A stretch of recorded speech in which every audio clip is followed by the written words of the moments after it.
send around a sheet of paper. Please sign it so that we know who's in attendance. These are your voting chips. Once you've tasted all the chili, there are baskets over there. Put your chip in a basket.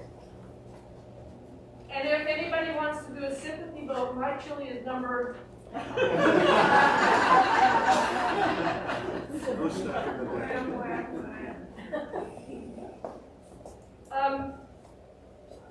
So the first thing that we need to do is consent to the agenda today.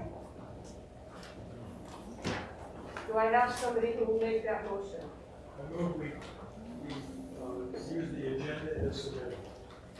Do I have a second? I'll second. All in favor? Aye. Anybody opposed? Good thing. All right, thank you. Next thing we need. The next thing is to approve, and you guys might have just gotten, you did just get your booklet, but the next thing would be to approve our annual meeting minutes from last year, 2023.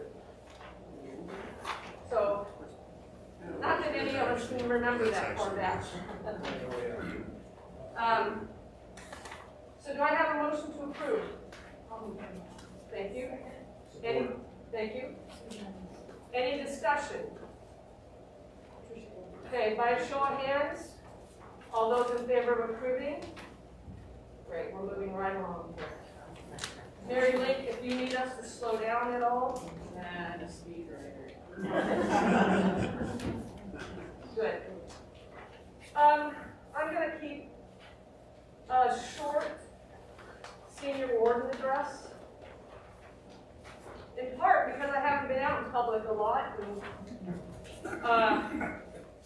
I find myself actually a little short of breath still. So just so you know, no secrets here. I've had heart arrhythmias since mid-December. My valve is good, my heart function's good. And I have a hard heart or a stubborn heart because my cardioversion last week lasted about 3 hours. So I am scheduled for a ablation on January 1st. So I have appreciated so much the support that I've gotten from this community. I can't tell you what it means to me. I was thinking during the sermon on some things, and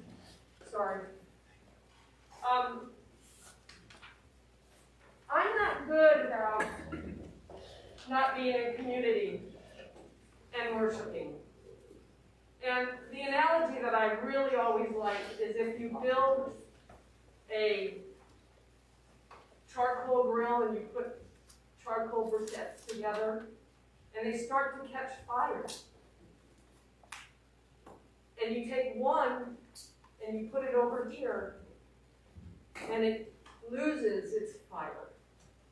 I am that briquette. I'm not good about not being in community. So it's really, you guys are so important to me. And it feels good to be back here. And I hope to, after the 30th, to be on the path to better recovery. I got semi-wordy. You can read about how I feel about this community. The other thing I was doing, besides paying attention to the service, was looking around at all the heads, people in the pews. And if I had people stand up that are on committees, that are serving the parish in one way or the other, that have brought chili, there would be hardly anybody still sitting in the pews. And that's a pretty impressive thing to have. We're small, but we are mighty. And we're blessed. At convention this past November, we heard from a lot of small parishes that have been without a rector for years. And they are still keeping their ministries going and keeping them strong. I think we're all very hopeful that this year sees a new rector. And then what we'll need to do as that comes nearer to fruition is find out what we need to do to really support that person in their ministry among us and in the greater community. So I hope you do read through this annual meeting booklet. Next week will be spring weather. Last week would have been a good week for you to have it because there was not much else to do except watch the snow fall. But there's a lot of names, there's a lot of good information. You can see a lot of what St. Philip's has been continuing to do without a rector. We've continued to have people in the pews. We've had new faces in the pews.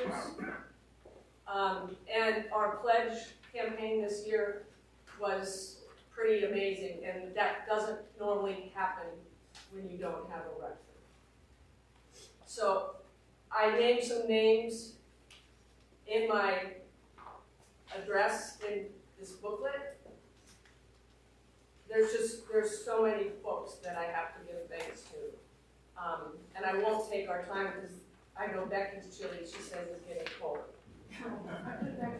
Okay, I'll still stop.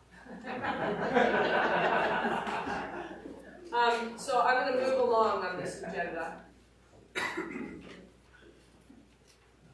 to the election to the vestry for a 3-year term.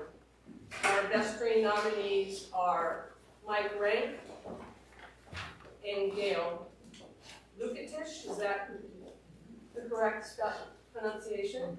I thought so.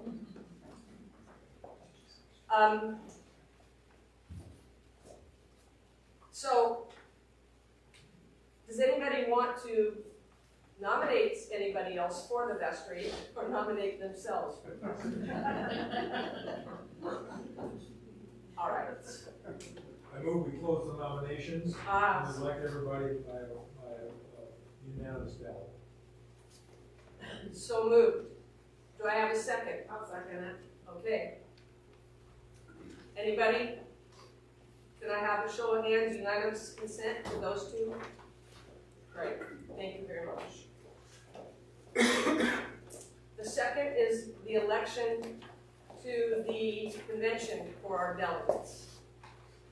And Joy Foster and Mike Rank were elected last year. They will be the convention delegates this year. And our nominees for delegates are Bruce Ogilvie and Mike Clark. And I have a motion to approve those two as our new alternates to convention. Motion, second, Tim? I'll second it, sure. You okay with the second? I'm second. You want to go back? No, I can't rescind my second. One second. All right, by show of hands, those in favor? All right. So you guys get to go to convention in November. Just as an aside, I don't know, and we will be having, I think, we'll be having an informational meeting just so you're aware of what's going on. There's been a lot of work. This is, I think, the 3rd year that we've had a joint convention with the East and West, Western Diocese. And was it the 4th? Okay. In March, there will, and a lot of work people have been doing to look at merging the 2 dioceses. In March, there will be a special convention that Joy and Mike will go to, where voting will take place on joining those 2, the diocese, into one. So we will have an informational meeting.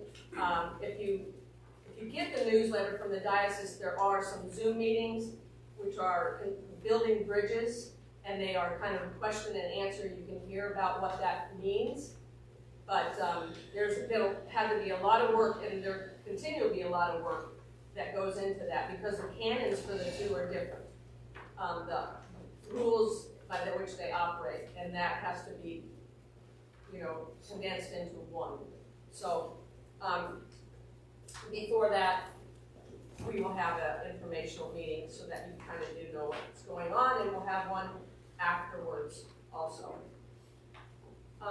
So I'm going to open this up to Mike Clark, who I have to thank. He's done a lot of work this year with new software and as the treasurer. So thank you. Okay, I'm just going to go over the final results of the 2023 budget real quickly.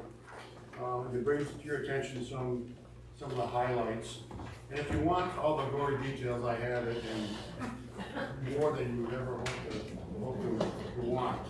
I'll tell you the bottom line out front on page 15 is we finished the year almost $12,000 under budget.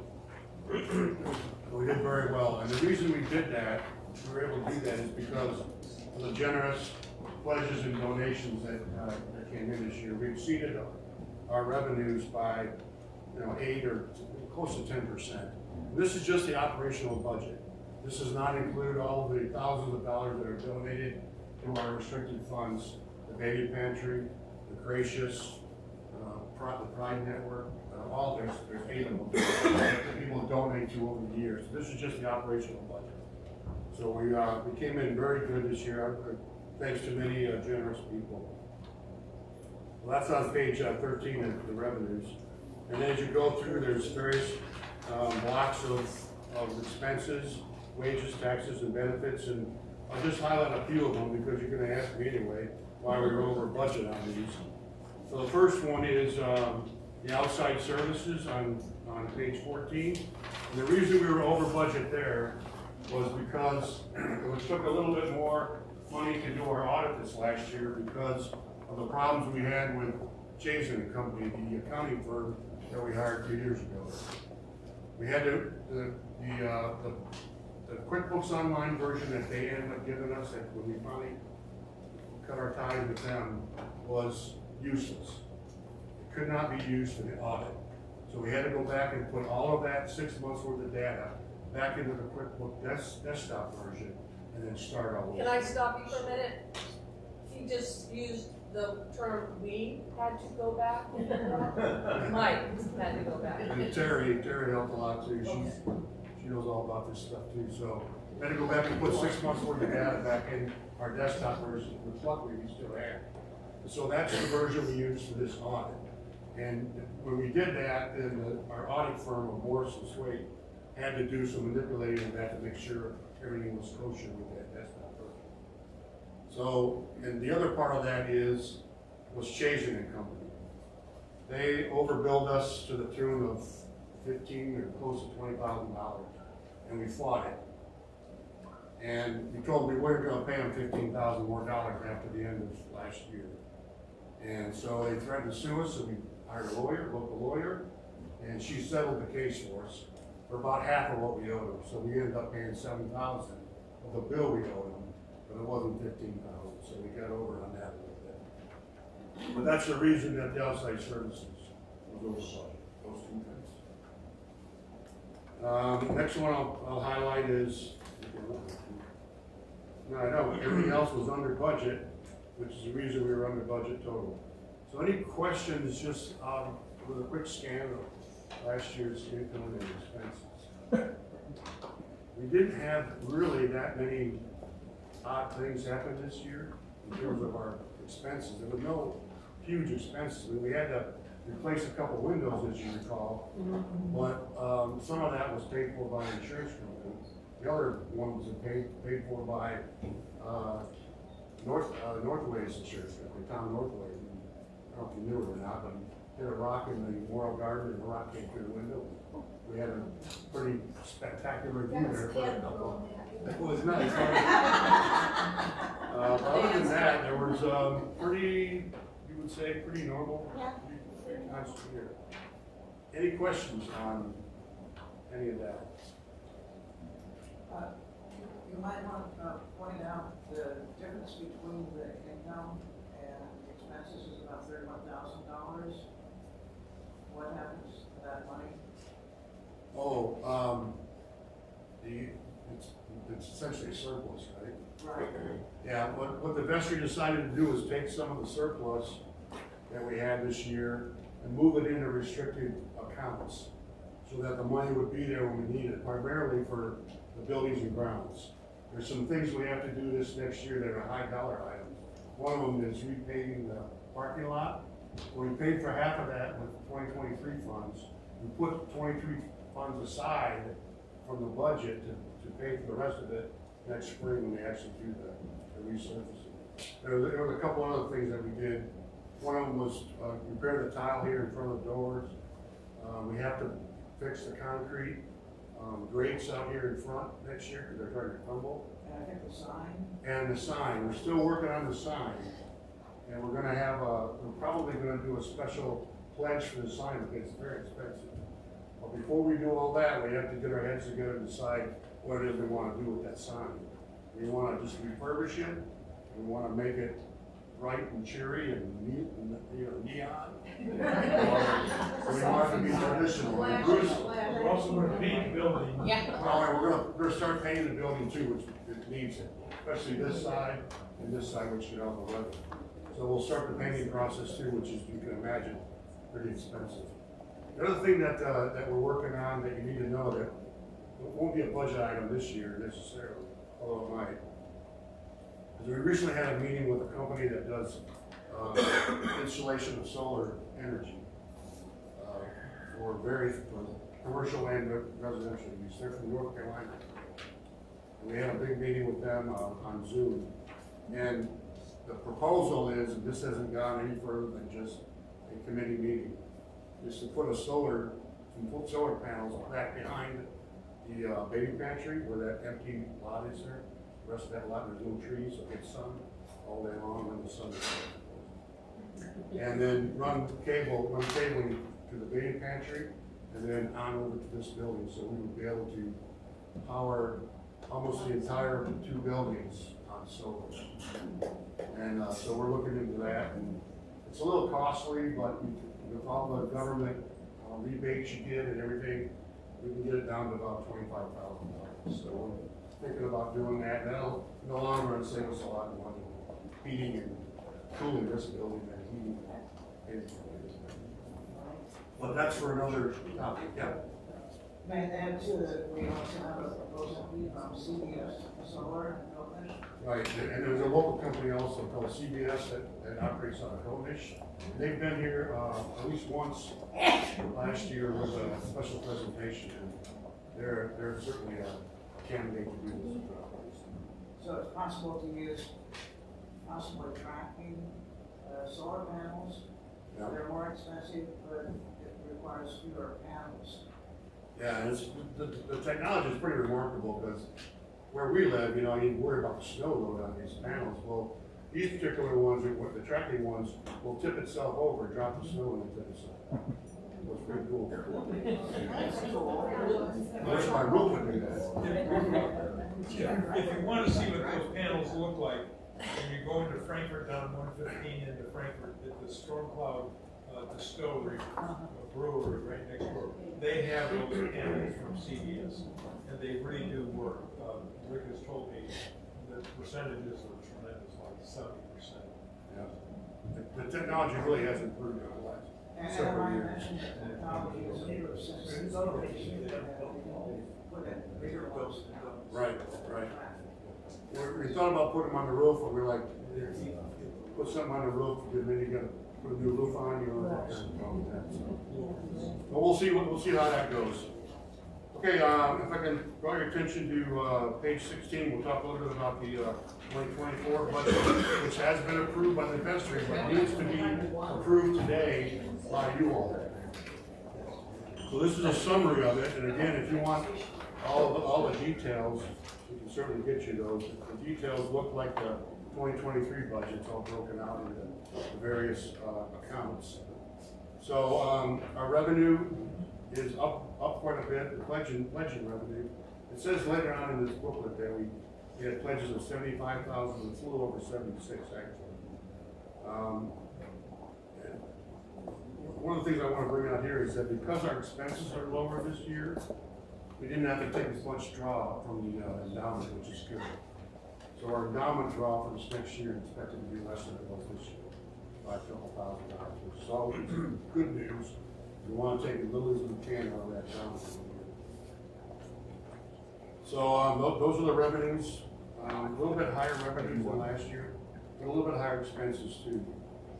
So everything is probably within the same order of magnitude as it was this last year, except for outside services. This year, we are not going to do an external audit with a professional audit company because the diocese does not require us to do that every year. The diocese requires us to do a professional audit once every 3 years. So since we did one last year, we can do an in-house audit this year and next year. And the vestry has agreed to that, and they have started to appoint folks to be on that audit committee. My job is to make sure that committee has all the information they need to make sure we are being good stewards of our revenues and expenses, and that we are doing the right thing, which is it also is broken from the last year's audit. So Terry McCumber has agreed to chair the audit committee. We're still looking for people to join And we're looking for people. We need at least 3. We have 2. And we'd like to have 3 or 4 people because there's a lot of work involved. The other thing we're not going to do this year is we're not going to pay for an external bookkeeper. We had an accountant last couple of years, or last year and a half. It didn't work out. So Terry and I are going to do the bookkeeping, as part of our services to the church. And that worked out pretty good this year. We got it to the point where what goes in and comes out is, known to everybody. It's there's no secrets. It's pretty transparent. If anybody ever wants to know what's going on, just call me and I will give you every detail you want about what's going on with our budget and money. So that's really the only other thing that had a less expense coming up this next year was the audit and the booking. So unless you have any questions right now, this is one of those things that, if you don't see the details, you kind of got to trust what's going on here. But again, it's about the same as it was last year, 2 or 3% difference in revenues and expenses. Do you need a motion to approve? And I turn it back over to Wendy to do that. Good question. Yeah. You might want to add about clergy. Oh, yeah, you're right, great, thank you, Harold. This budget in a 2024 budget is budgeted for a permanent rector for 6 months of the year. So our assumption was that if we get a rector this year, it'll be sometime in the summer, and we'll be able to pay for that rector with this budget for the last 6 months of the year. Now, if it turns out we get a rector in March, and we go back and revisit the budget. But for right now, it's 6 months worth of wages, benefits, 401k contributions, those kind of things. And there's also a rector's discretionary fund account. Again, assuming we have a rector for 6 months, that rector will need a discretionary. Okay. I have a question. Sure. Can you give us a breakdown for outreach? Is there a separate line item for the Pride Network and what is being given to the baby pantry? There's not a line in there for the baby pantry this year due to the lot of money we have in the restricted fund. It's only $70,000.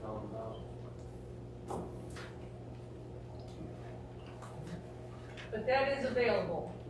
Like you said, you can give anybody who's interested in that breakdown. Yeah, absolutely. I'll get everybody out a copy of that restricted fund balance as of the end of December.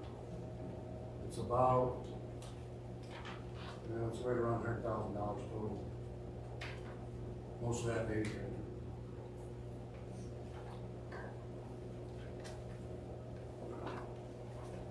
And who we accept the treasurer's report. Second? Second, Alice? All those in favor? Any opposed? Please note my name. Pardon? Please note my name. Okay. You got that, Mary? I got Bruce moved to approve, Alice seconded. And all were in favor, there's one no. Oh, was that Joy? Joyce. I don't have room on this paper for that. Sorry. Is that, treasurer's report or budget? The budget, and shouldn't really read the budget versus the report. Is that clear to everybody that it was actually the budget that was approved?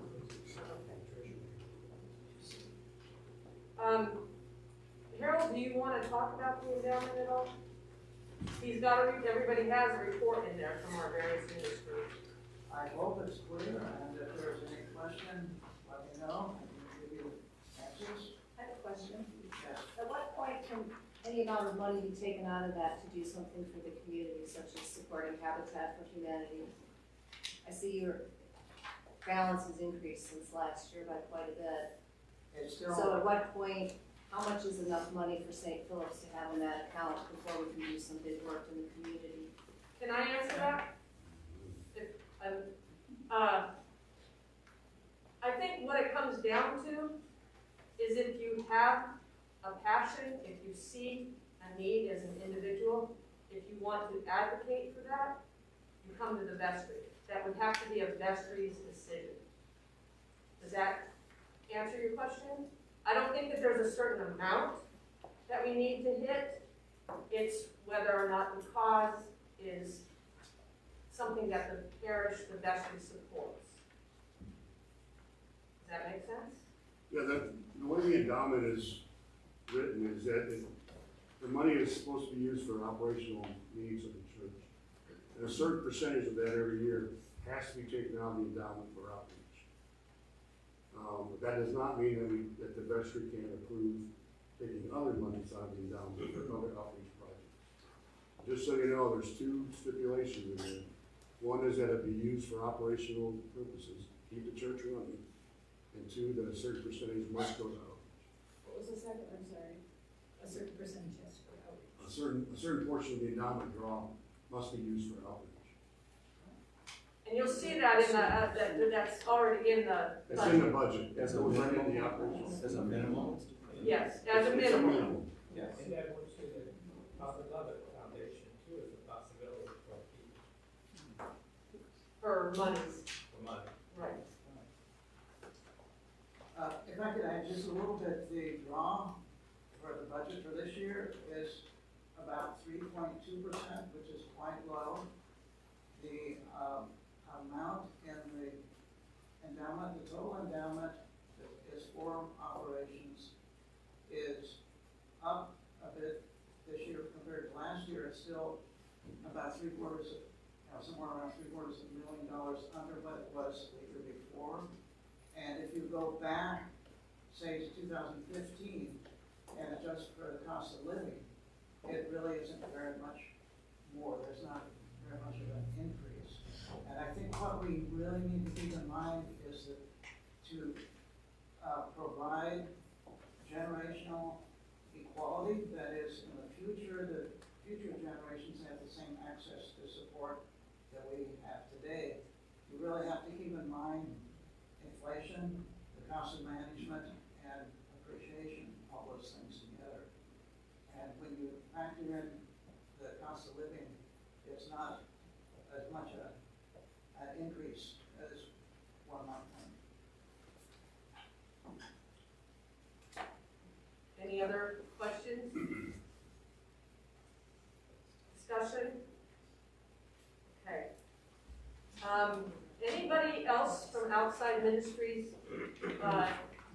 Does anybody, there is reports here, they're all really good and thorough. I encourage you again to read them But I'm happy to open the floor to anybody who wants to say anything about their ministry. So read the reports. If you have questions, folks' names are on it, or we can direct you to who to have questions. You know, Susan came with a vision this past year of a new ministry to start, and got the blessing, the support of the vestry, and moved forward with it. Anybody could do that, okay? With anything that you might be interested in. So keep that in mind.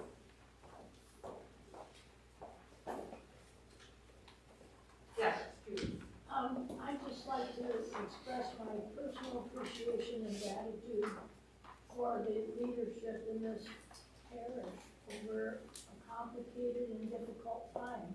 And there are just so many people here who have made me feel like we're a very blessed parish to have had this many individuals with the talent and energy and the heart to do the job that they've done. So thank you so much. Thank you for saying that.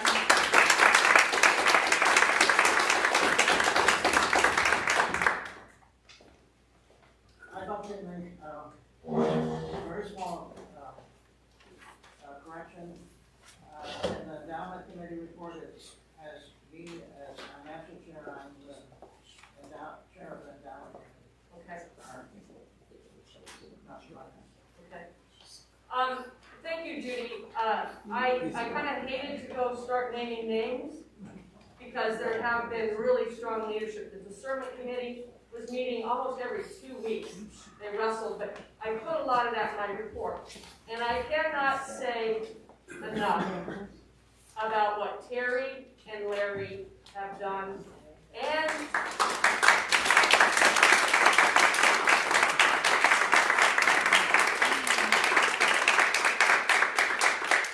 Larry's knowledge about the rubrics and keeping our service like it's supposed to be, bringing in anti-communion and the morning prayer back. Terry has expanded. She's doing bookkeeping work. She's, volunteered to be the chair of the hospitality. It's just amazing, and they do it, graciously. If you have enjoyed our supply crease, our ministers, Joy Foster has done all of it.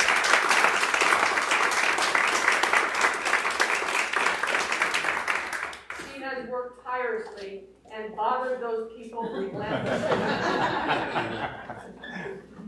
So, thank you so much to everybody. Like I said at the beginning, if I had people stand up that are involved in a ministry or a committee around here, there'd hardly be anybody sitting down. So, that's, for me, the strong of shows a strong parish, a community who has really worked together. So, anything else? Okay, I am going to offer a closing prayer.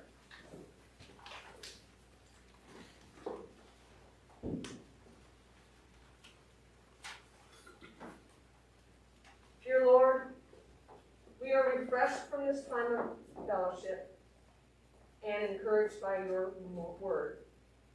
May we end this meeting with your blessing as we eat.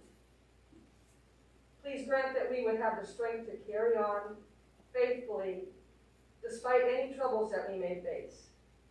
Help us to have the fortitude to live godly in this difficult age and time. Let us be bold to stand for the truth and to oppose what is false. We ask this in Jesus' name. Amen. Amen. Get your chili.